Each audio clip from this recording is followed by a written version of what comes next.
Bonjour à tous. Comment se démarquer des autres candidats? La plupart des candidats se disent « Bon, ok, je postule et le but c'est de se vendre ». Et ils se focalisent trop sur eux en oubliant de s'intéresser à l'entreprise. Finalement, les candidats ne voient que leur intérêt et ils veulent aller vite sans prendre le temps de connaître l'entreprise. Alors, comment faire pour se démarquer des autres candidats, notamment pour décrocher un entretien?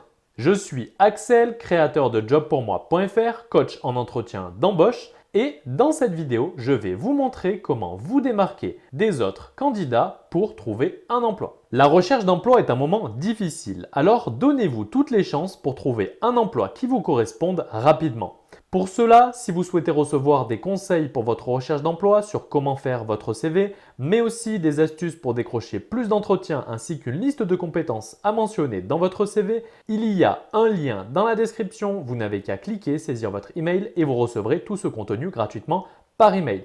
Et pour ceux qui veulent aller plus loin, il y a des formations complètes pour trouver un emploi. C'est parti! La première chose à faire pour se différencier, c'est d'appeler l'entreprise avant même d'envoyer votre candidature. Cela permet d'établir un premier contact et vous allez pouvoir glaner des informations supplémentaires sur l'entreprise et sur le poste. Ces renseignements, vous allez notamment pouvoir les utiliser pour argumenter dans votre lettre de motivation et pour orienter efficacement votre CV. L'idée, c'est aussi de relier l'appel téléphonique avec la candidature pour que l'entreprise sache que la candidature reçue vient du candidat qui a déjà appelé en amont. Pour cela, en début de lettre ou de mail de candidature, vous allez pouvoir mentionner par exemple « Voilà, je fais suite à mon appel du… » et là vous indiquez la date et je vous envoie ma candidature. Cela va permettre à l'entreprise de vous resituer et cela va donner un peu plus de poids à votre candidature puisque vous aurez fait un effort supplémentaire en appelant au préalable l'entreprise.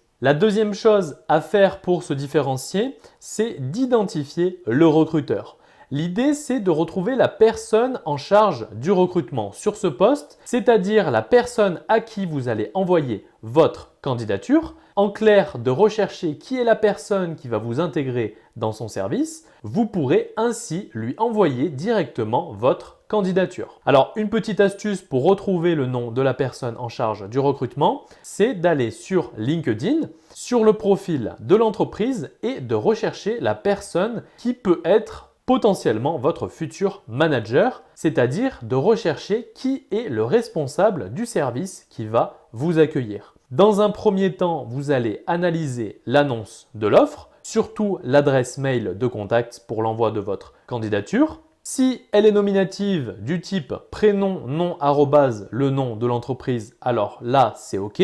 Puisque vous avez déjà l'identité du recruteur, vous pouvez tout de même aller jeter un œil sur le profil LinkedIn de cette personne pour voir quel est son poste. Par exemple, voir s'il s'agit d'une personne travaillant en ressources humaines ou directement votre responsable de service. Et dans le cas contraire, si c'est une adresse mail générique, du type recrutement arrobase le nom de l'entreprise, là vous allez devoir effectuer une petite recherche pour retrouver l'identité du recruteur. Dans tous les cas, si vous avez l'information sur la personne qui va recevoir votre candidature, il faut la nommer dans votre accroche plutôt que de commencer par une accroche impersonnelle du type Madame, Monsieur. L'idée étant d'impliquer au maximum le recruteur en ciblant votre candidature directement sur celui-ci. Troisième point pour faire la différence, c'est de se renseigner sur l'entreprise. Notamment, il faut retrouver plusieurs informations concernant l'entreprise. Son secteur d'activité, la taille de l'entreprise, est-ce qu'il s'agit d'une entreprise familiale, d'une PME ou bien d'un grand groupe. Essayez de comprendre aussi la culture d'entreprise, le type de management qui est mis en place, mais aussi connaître les valeurs de l'entreprise. Est-ce que c'est une entreprise proche de ses clients? Est-ce que c'est la satisfaction du client qui est essentielle ou bien est-ce que c'est la qualité du produit? Sa prise en compte de l'environnement, mais aussi le type de marché. Est-ce qu'elle est sur un marché bien spécifique et ciblé ou au contraire sur un marché plus large? Et enfin, quelle est sa politique de prix? Par exemple, des prix élevés avec une marge importante et une image de marque forte ou au contraire des prix bas avec la recherche de la réduction des coûts de production, des offres discount, etc.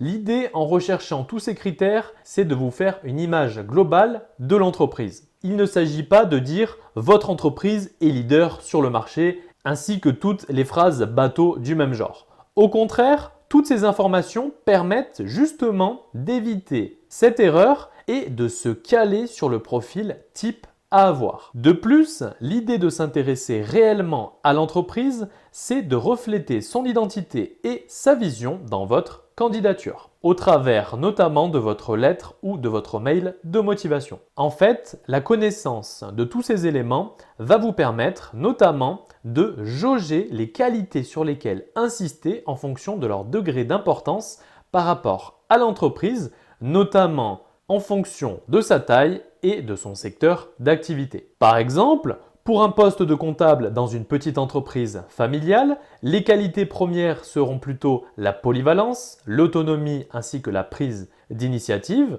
alors que pour un poste de comptable dans un grand groupe, le recruteur va rechercher avant tout de la discrétion et de la rigueur chez le candidat. Enfin, quatrième et dernier point, il faut cerner les enjeux du poste. Pour comprendre les enjeux du poste, il faut effectuer des recherches sur Internet, notamment sur les qualités à avoir pour le poste, sur les compétences à maîtriser, notamment les compétences transversales, mais aussi sur les missions types à effectuer. En fait, là, vous allez recueillir toutes les informations sur le poste d'une manière générale en partant simplement de l'intitulé du poste. Ensuite, vous allez analyser l'annonce de l'offre pour mettre en parallèle les points qui apparaissent sur la fiche de poste et qui font écho avec vos recherches préalables. Cela va vous permettre d'une part d'orienter votre CV sur la partie concernant vos expériences en insistant plus ou moins sur certaines missions, mais aussi de personnaliser au mieux votre lettre de motivation en faisant ressortir les qualités essentielles à avoir avec un parallèle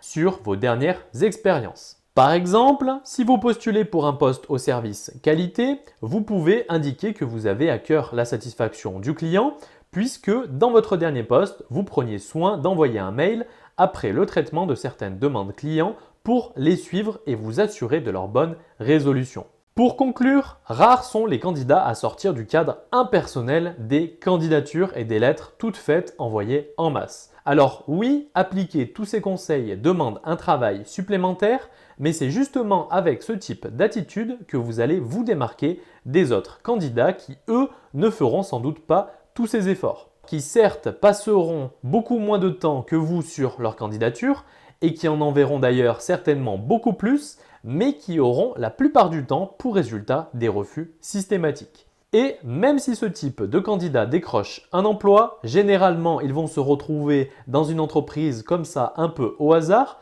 puisque finalement ils finiront par choisir la première entreprise qui les embauchera, sans s'être demandé s'ils voulaient vraiment y travailler et sans même connaître l'entreprise, sa culture, les conditions de travail, etc.